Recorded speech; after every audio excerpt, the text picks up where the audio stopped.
Members of the media, ladies and gentlemen, a pleasant morning to you all, and welcome to day 3 of the Global Resilience Tourism Conference. A special welcome once again to all our visiting delegates and attendees to our beautiful island home, Jamaica. And we hope you have been experiencing the wonderful culture, the food, the music. Have you been? Yes? Wonderful. So thank you for taking the time out to come see our beautiful home.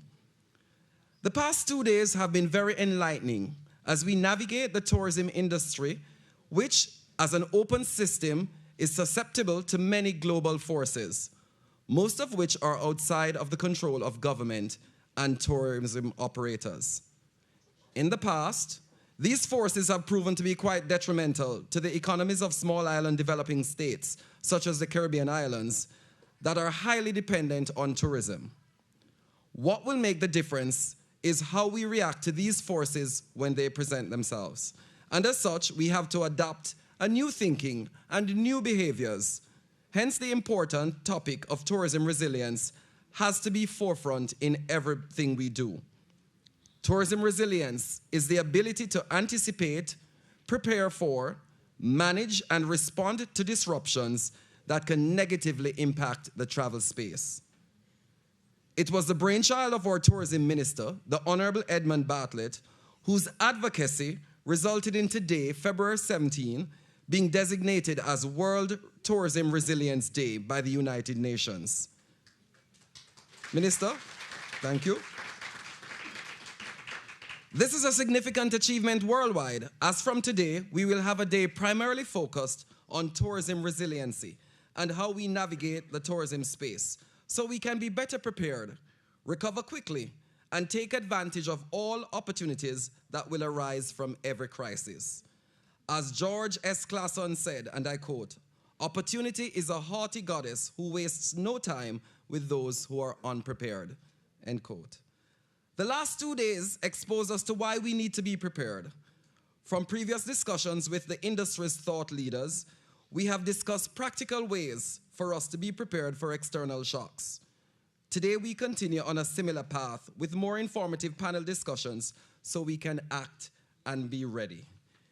Ladies and gentlemen, we move into today's activities, and just to do a little housekeeping, our ministerial panel will run from 9 to 10:30, and not at 10:45, 9 to 10:30, and the Leaders in Resilience panel discussion will go from 2:30 to 3.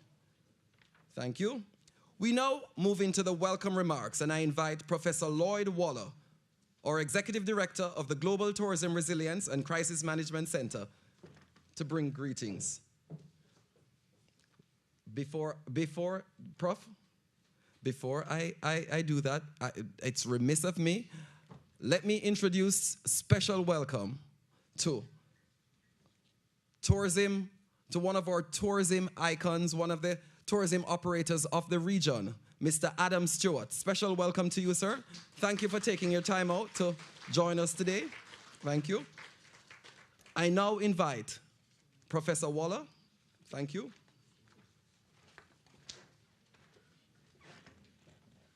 Good morning, everyone, and happy Global Tourism Resilience Day.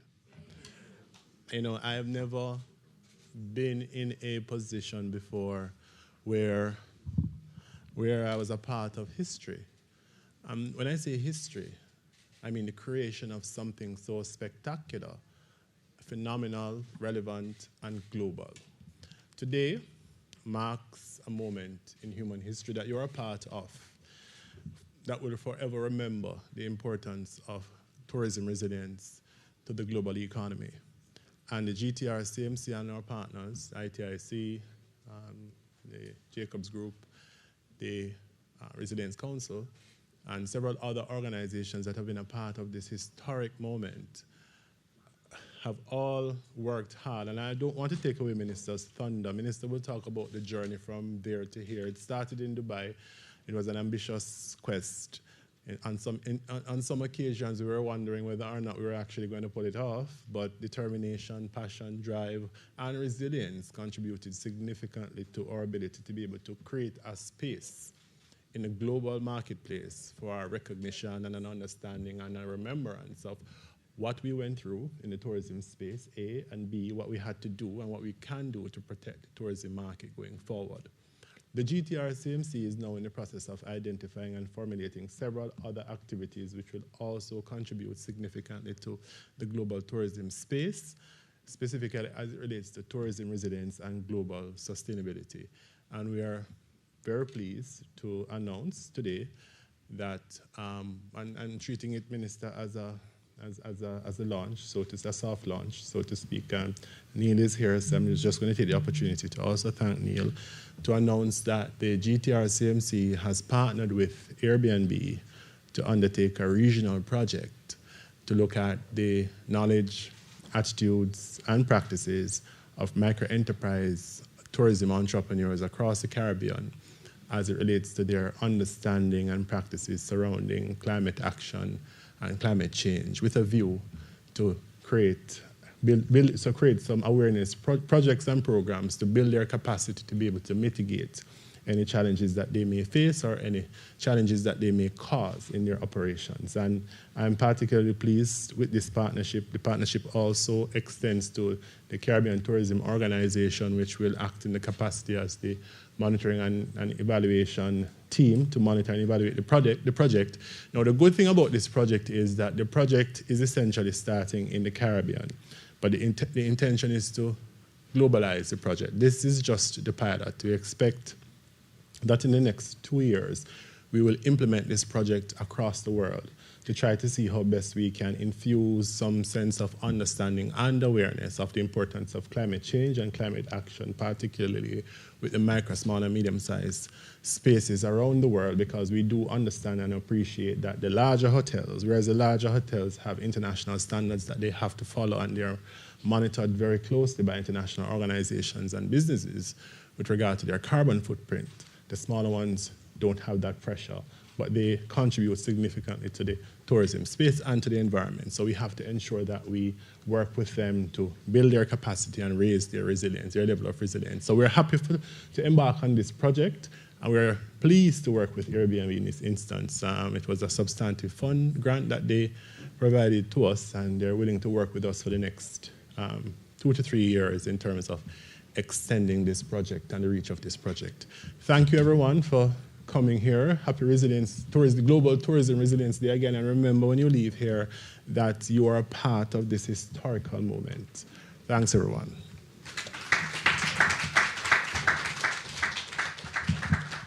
Thank you very much, Prof. Moving right along, we're going to be asking Mr. Tariq Ali, the General Manager for the Caribbean Region Inter-American Development Bank and one of the sponsors, to bring remarks. Mr. Ali.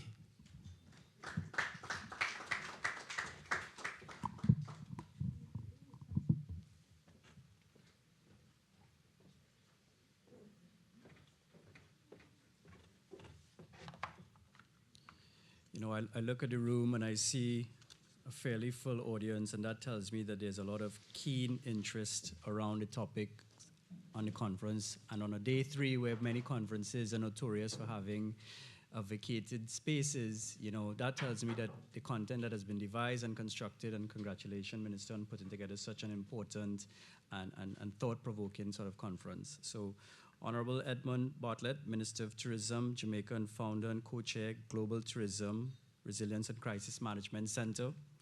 Honorable Penina Malonza, Cabinet Secretary, Ministry of Tourism, Wildlife and Heritage, Kenya. Professor Lloyd Waller, Executive Director, Global Tourism Resilience and Crisis Management Center. Other ministers of government, stakeholders, media, ladies and gentlemen, happy Global Tourism Resilience Day. Thank you for the warm welcome. I am pleased to be participating on behalf of the IDB for this special event. I want to thank Minister Bartlett for inviting the IDB to support the Ministry of Tourism on this special day. It is a great opportunity to discuss this pressing issue of building resilience of tourism, not only in the Caribbean, but on a global level. The recent designation of today being recognized as Global Tourism Resilience Day will no doubt increase awareness for the need for strengthening the sector to decrease the impact of external shocks. Therefore, I would like to take this moment to again congratulate Minister Bartlett and Jamaica's government for their work on this initiative. for being a voice that promotes the safeguarding of the tourism sector and from promoting Jamaica as a leader in the development of this sector in the region. The region is recovering from a tourism fallout.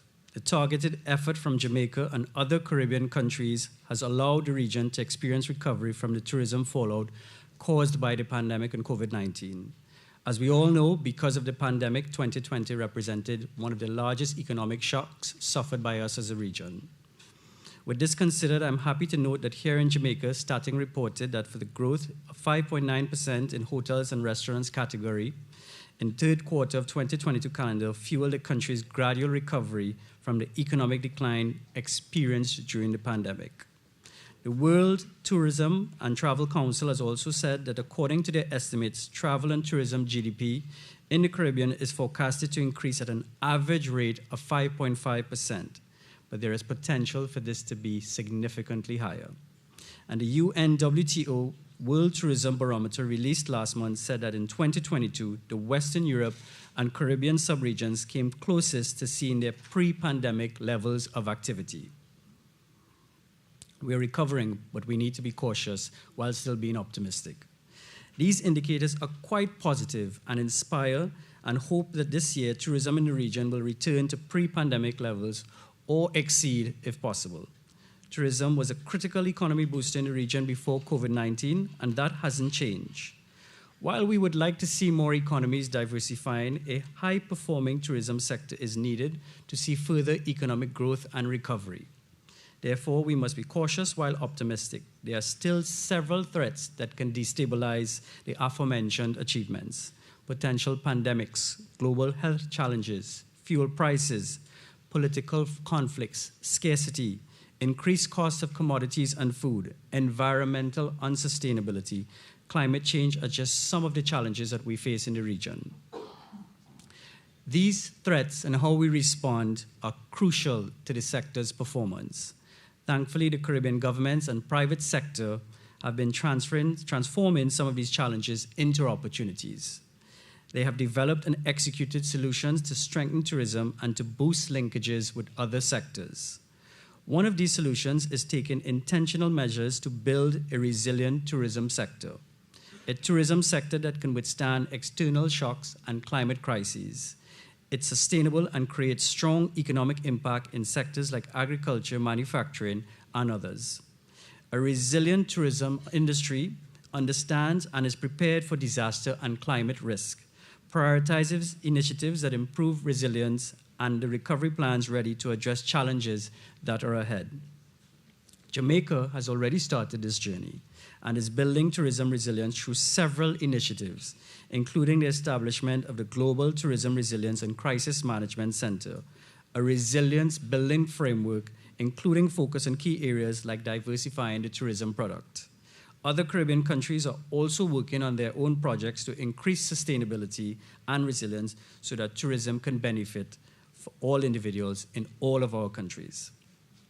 There are barriers, but the IDB is ready to collaborate to remove them. This is certainly the right direction. These activities are critical to continue to see the recovery and growth we have seen in the last year. There are barriers that have somewhat slowed activities that move towards the region becoming more resilient. In dialogue with our partners in the public and private sectors, we have identified some of these challenges. These include difficulties in enacting policy, the need for improved infrastructure prepared to deal with climate change, increased disasters, and decreased availability of financial resources, and cross-cutting issues such as gender inequality. To address these barriers, the IDB is providing technical assistance, loan programs, and targeted projects. We are building the sector's resilience in Jamaica and the Caribbean by, 1, collaborating with partners in intervention that strengthens the public sector's ability in building resilience. 2, executing initiatives that address environmental issues, including coastal zone management, legislation and investments, climate change mitigation and adaptation, protecting biodiversity, and natural capital preservation and enhancement. Fostering evidence-based policy and tourism intelligence systems, developing human capital strengthening programs, and supporting tourism demand diversification, among other initiatives. By collaborating to develop innovative solutions and working on resolving long-standing challenges, I believe Jamaica and the region will continue its upward trajectory. In conclusion, I would say that tourism is a part of the region's history and has impacted the very fabric of our lives. While we pursue diversity in the Caribbean economies and in tourism itself, it is still important to find ways to strengthen the sector that has been creating jobs, boosting our economies, and creating wealth for our people for decades. The IDB is committed to this partnership with Jamaica, and we look forward to seeing more growth in this great industry. Thank you.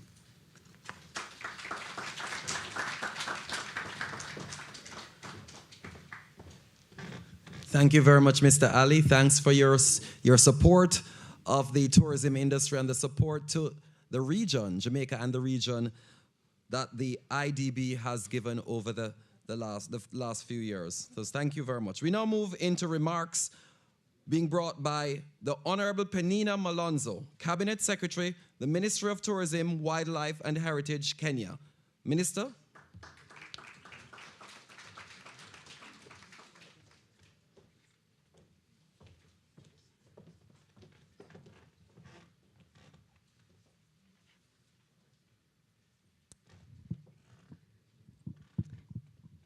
Thank you very much.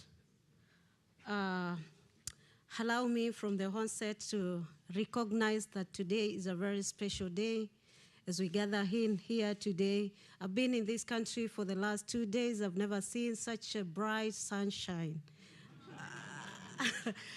And I must say that it's such a bright day for us today.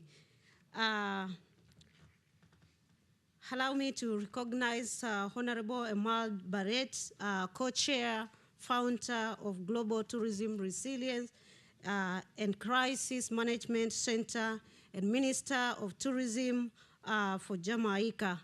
Also allow me to recognize Lohil Wella, Executive Director, GTRCMC, my fellow ministers from different countries, chancellors from different universities, my very distinguished tourism resilient army, and frontliners who are gathered here today. Ladies and gentlemen,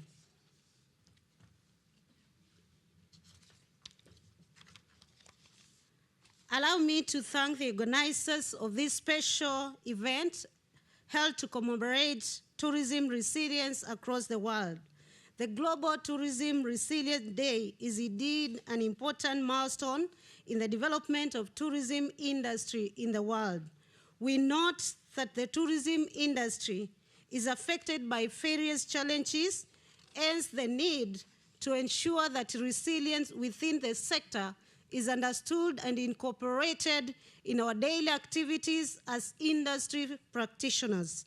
Travel and tourism is one of the largest economic activities globally. In Kenya, the industry is one of the key sectors of our economy, contributing immensely to revenue generation and employment with business linkages to other sectors of the Kenyan economy.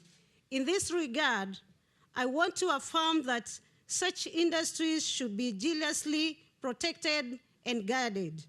I'm therefore proud to be associated with this conference, and I thank the organizers for seeing it fit to plan and invite all the participants to engage and share ideas on how well we can achieve resilience within our sectors.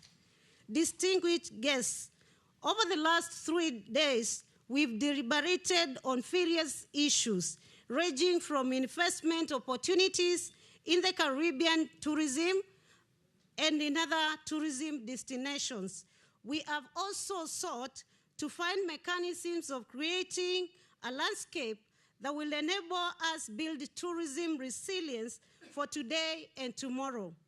There are lots of tourism investment opportunities, whether it is in infrastructure or be it in private sector projects. These investments can only be sustained through enhancing resilience practices in various destinations where we come from. One of the ways to enhance tourism resilience in destinations is through raising capital that will enable us withstand the shocks and disruptions that come our way when we do not expect. The other most important way to enhance resilience is through investment in human capital, which is key to sustain the development of the tourism industry. A human resource with capability to timely detect, adapt to, and avert crises is key in enhancing resilience in tourism destinations. Building capacity to tourism destination and also tourism resilience should therefore be a continuous process. Distinguished guests, connectivity is a key aspect for the development of any tourism destination.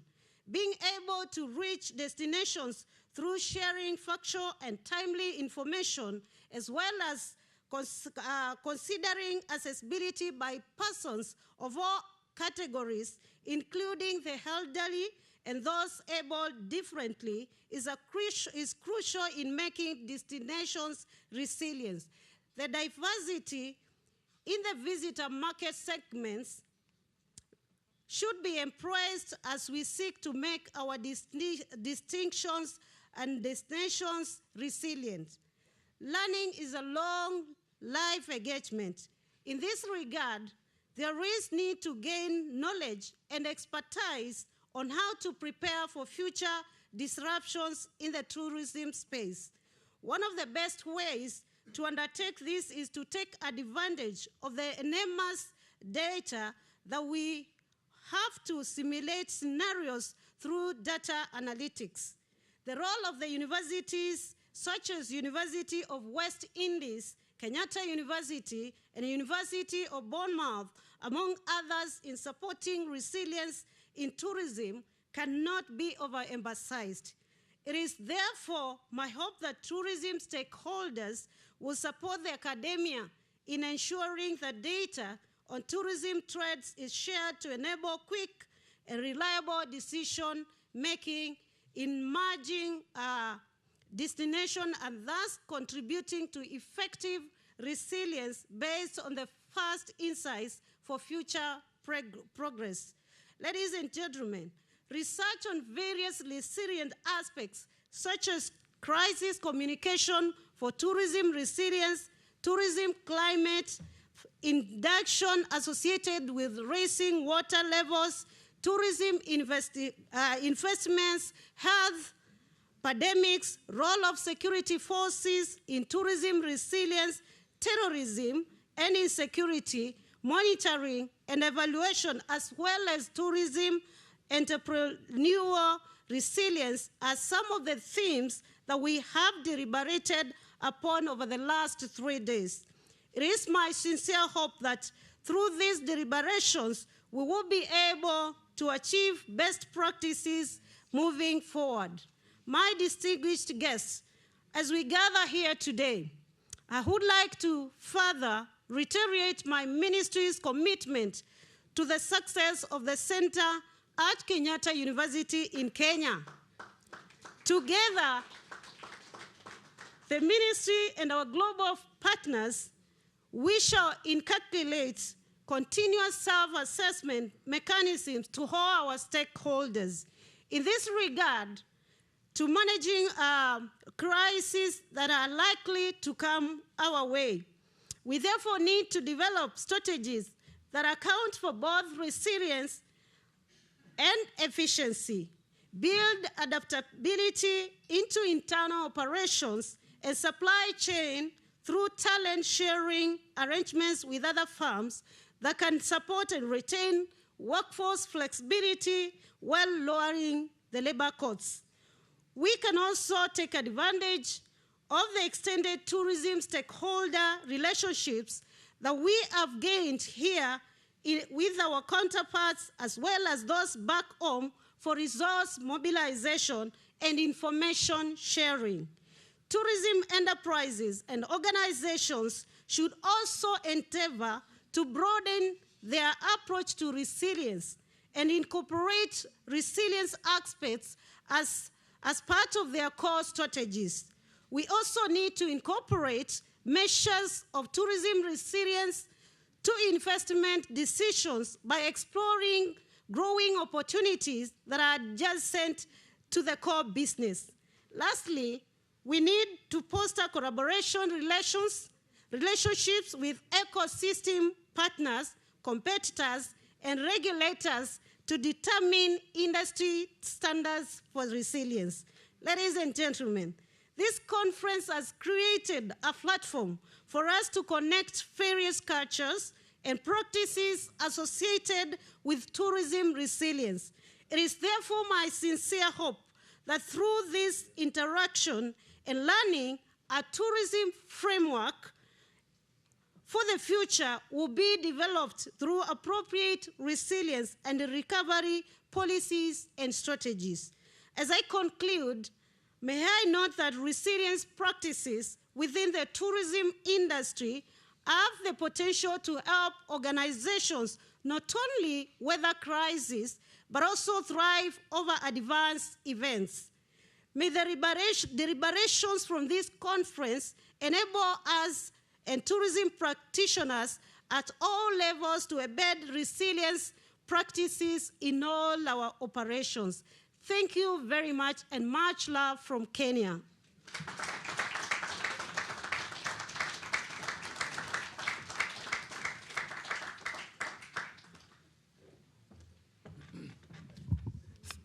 Thank you very much, Minister Malonza. Thank you very much, Minister. Our bright days here in Jamaica are equally as beautiful as our warm hospitality, our food, and our culture. So thank you very much. You know, Minister, I tell you, you're going to have a task here because you have brought all these people here from the other countries of the world, and we need to go sit for them country too. So Minister, you have to organize a delegation to go see Kenya, Botswana, Malaga. So thank you very much. No, Minister, you know, you said the investment in the human capital is really what will set us apart. You know, we should really make our tourism industry and our tourism operators, all their organizations need to be learning organizations where whatever we learn, especially like today and for the last 2 days, we impart those knowledge to all our employees so that they can be better prepared. Tourism is about people. And regardless of the wonderful beaches, facilities, whatever we have, the hotels, attractions, it's all, tourism is about soul, and it's the people that makes a difference.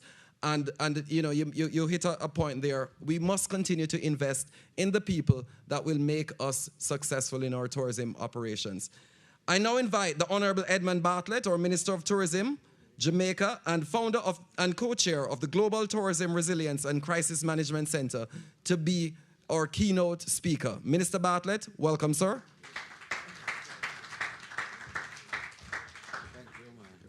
Thank you very much, Omar. He said keynote, and I say quick note, because I think the keynote has just been done a while ago by our Minister Malonza, and what a wonderful presentation she made. I really wanted to give her a hand for that. Thank you so much, my distinguished minister colleagues that are here, and they have been here for 3 days. I wanted to give my colleagues, please, all of you, please stand for me. All my ministerial colleagues that are here, and they have been here for 3 days.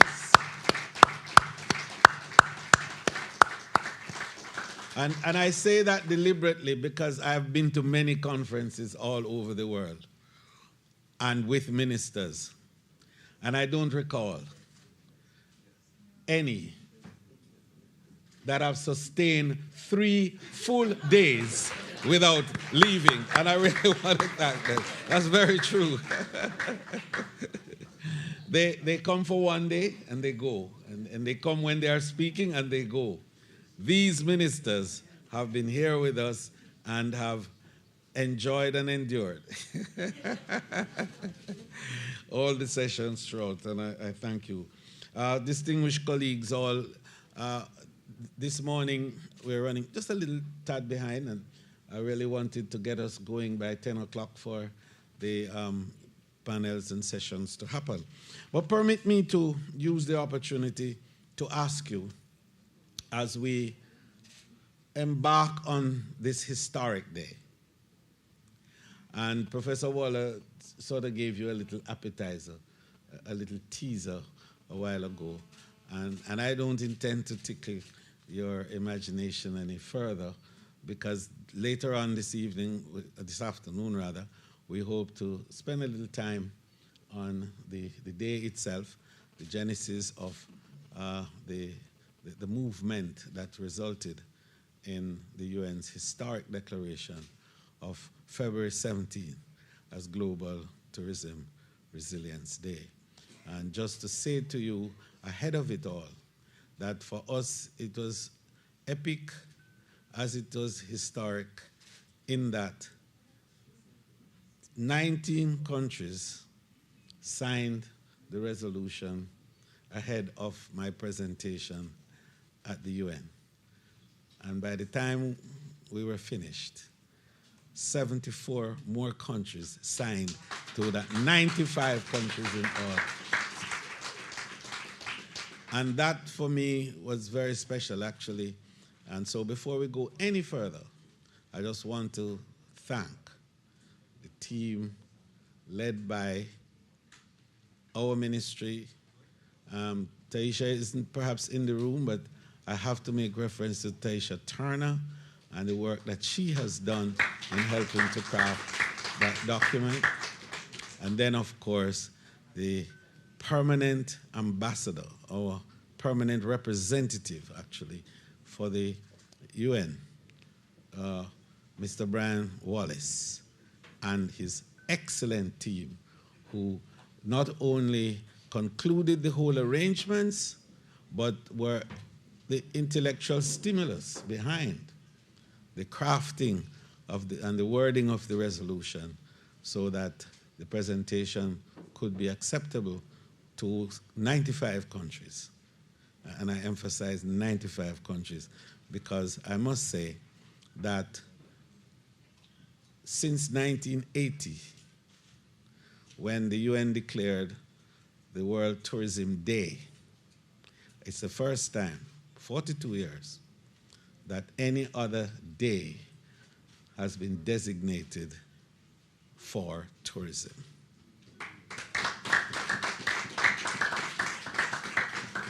In the case of Jamaica, we are perhaps very special in the sense that we now have two critical designations from the UN.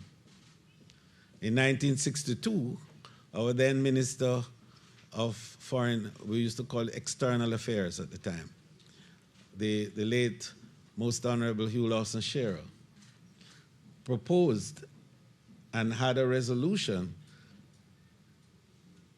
put on the floor of the UNGA. But it took us 6 years for the resolution to be fully adopted, so that 1968 was declared the International Year of Human Rights. So since 1968, it's the first time that we in the Caribbean have had a UN designation of this nature. And our Prime Minister, the Most Honorable Andrew Holness, who is now in the Bahamas, undertaking regional affairs and working with our teams and our sister country in Haiti and so on to resolve issues, was instrumental in enabling this resolution, first of all, to be put to the House, to be put to the General Assembly in his very epic statement in September of this year, or last year, when he called on the UN to declare February 17th as World Tourism Resilience Day. And so we want to use the opportunity here to thank our Prime Minister for the role that he played and his foresight and vision. And indeed, he has been a great champion for tourism in Jamaica and the Caribbean. And I think you heard him in his keynote address on the first day of this conference, and I know that you agree with me that a round of applause is absolutely needed. Finally, in my opening comments, I'd like to just ask you to stand with me for a minute of silence as we celebrate today's World Tourism Resilience Day. We are minded of the disruptions that forces us to have a consideration of the importance of building capacity to recover and bounce back fast. And although we are thousands of miles away, global shocks affect us all, and when it happens anywhere, it happens everywhere. And so 35,000 people perished in one of the worst earthquakes that two countries have had, Turkey and Syria. And we ask that we pay a special moment of respect for those who lost their lives.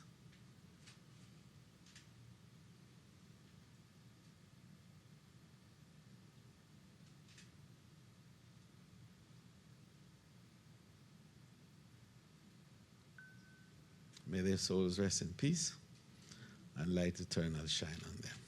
Thank you.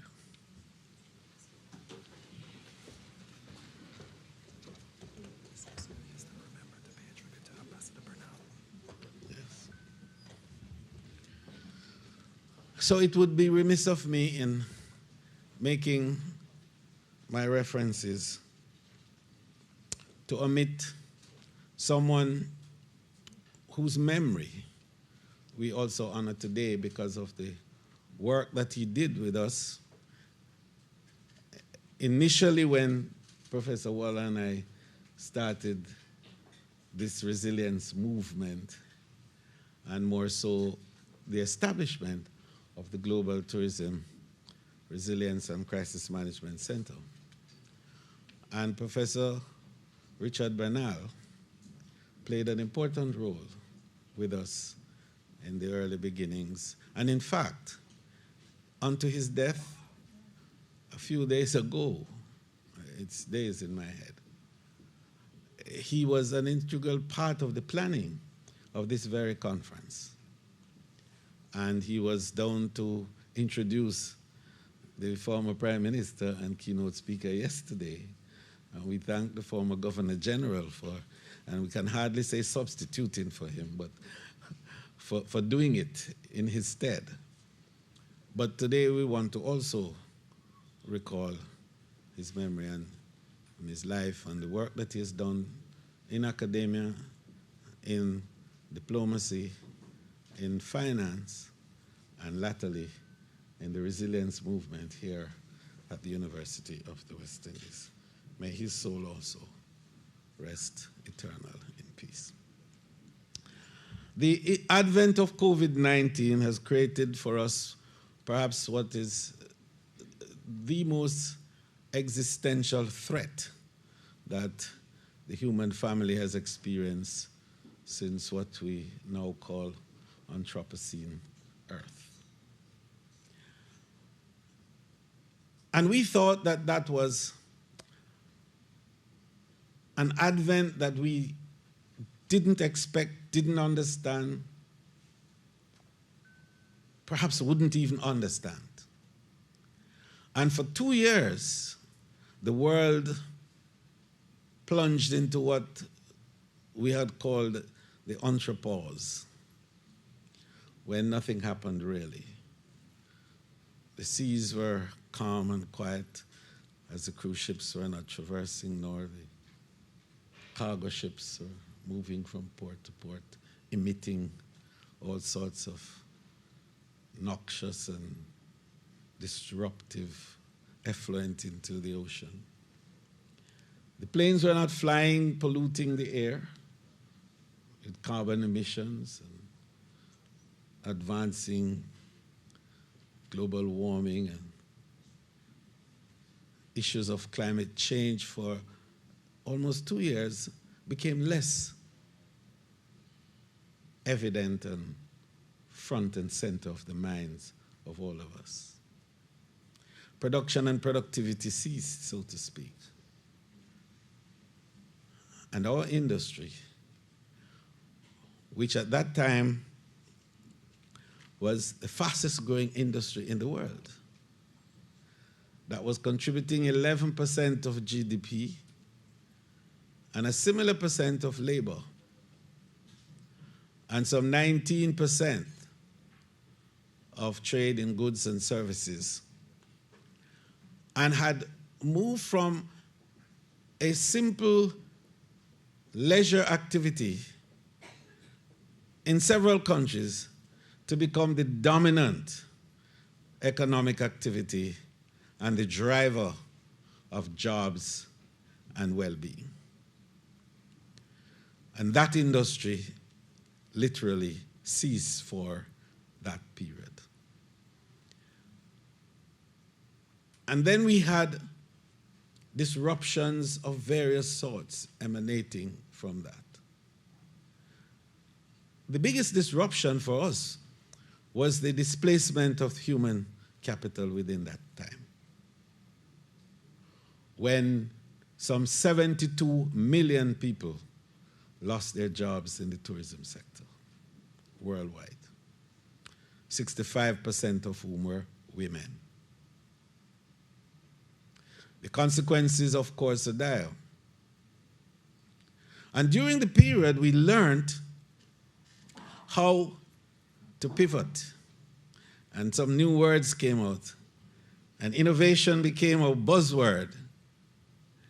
And then the word called iteration was on the lips of everybody as we sought to find, by trial and error, each day, a way out, a way to navigate through the uncertainty, the maze of uncertainty that COVID-19 brought. But the one industry in the world that understood uncertainty, because in tourism we've always said the only certainty is uncertainty. And our job is to make people feel certain about uncertainty.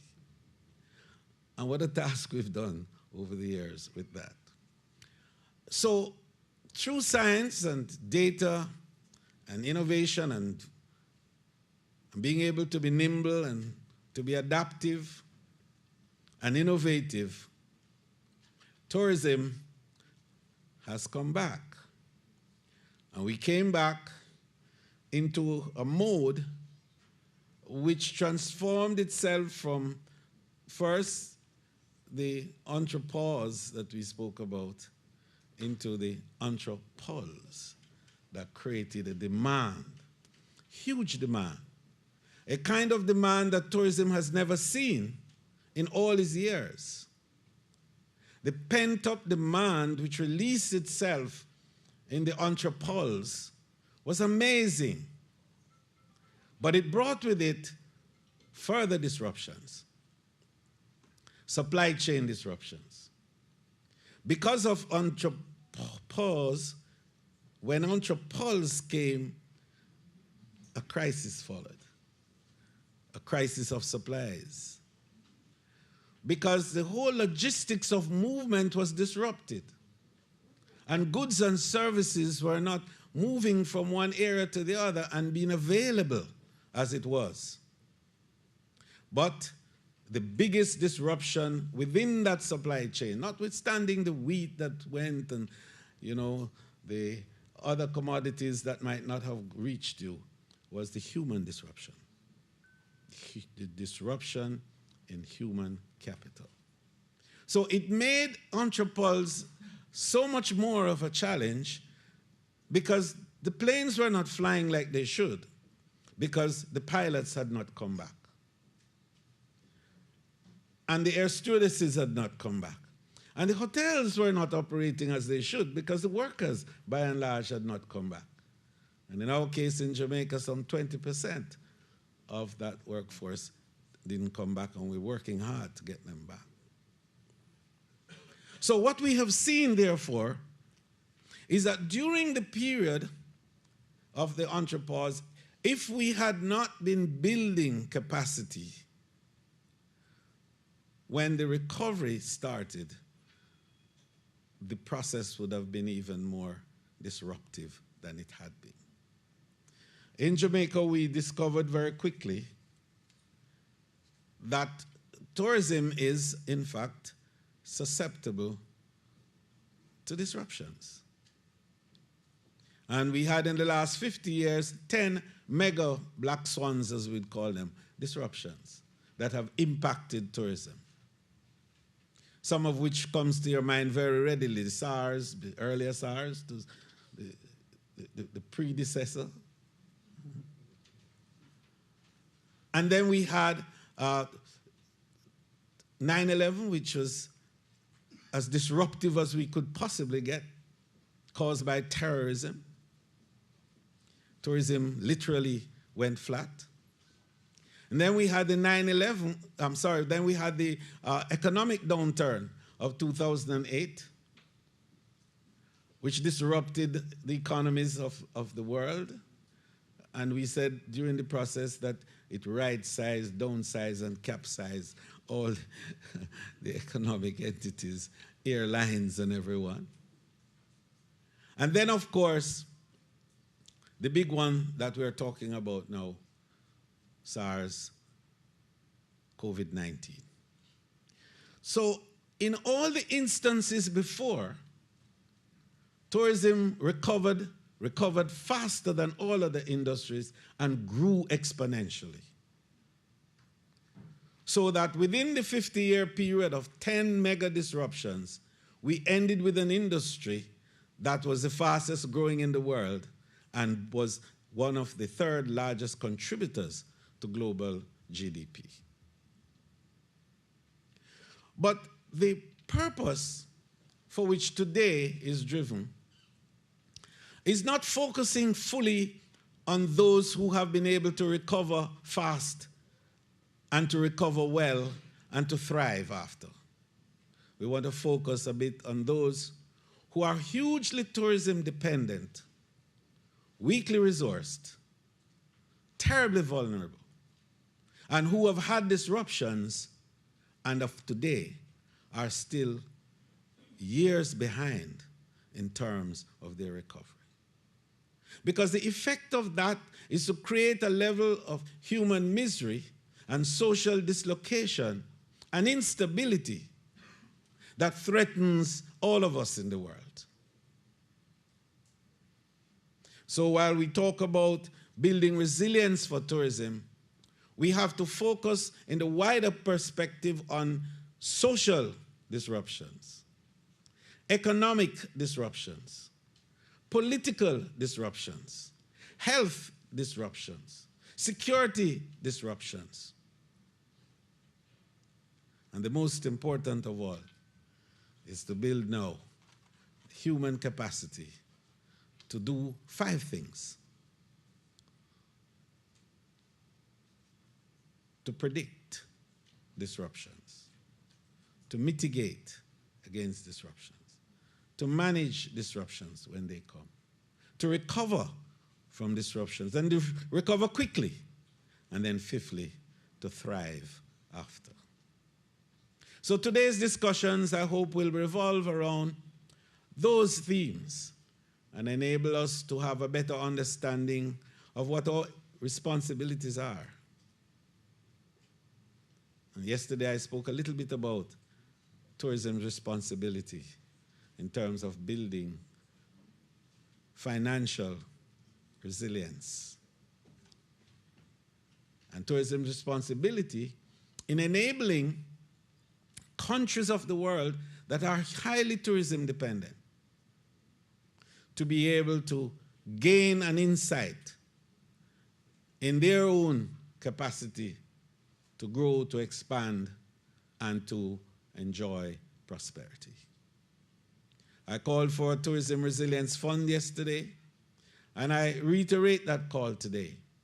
And I believe that we as an industry have the capacity to enable this fund to happen seamlessly, because we're the most consumption-driven activity on planet Earth. And at every step of the consumption, we have a carbon footprint. We can take responsibility for that. And we proposed what we could call a resilience tip that would be given by all consumers, the 1.4 billion of us who travel the world annually to seek and to consume. That's what we do. And as we consume, we contribute. And as we contribute, that contribution stays in the recipient countries and builds that fund to enable capacity for resilience. And it differs a little from the loss and damage concept that we have heard of, and it's good. Because what it does is to avoid the multilateral arrangements that sometimes are so onerous in their application that the real countries that need to benefit are still waiting to qualify. And even when they qualify, the process is so tedious for them to receive. This fund will allow for them to receive daily in their own space as our visitors, travelers, enjoy their culture, consume their creative assets, enjoy their gastronomy, perambulate their spaces, enjoy and have a wonderful time, and leave something behind. So today, our call, as we celebrate the first Resilience Day, the first Tourism Resilience Day on planet Earth, is for tourism to take responsibility for resilience. May it please you.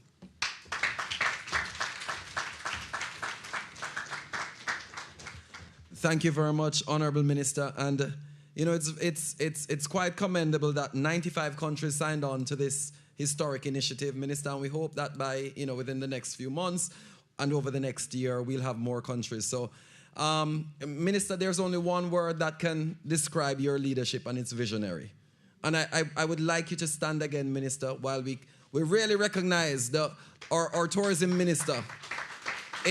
You are indeed a visionary minister, and we are so proud to have you, to call you Jamaican, even though I know you have responsibilities where we hardly see you, and you're traveling the world. But we're proud of you, Minister. Thank you very much.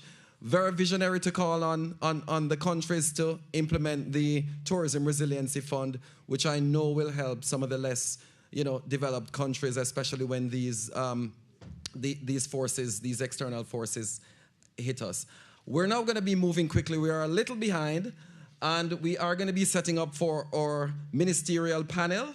And for that, the team is going to come and set up, but we're going to ask Minister Bartlett, Minister Nani Kereng, Minister Palonza, and Minister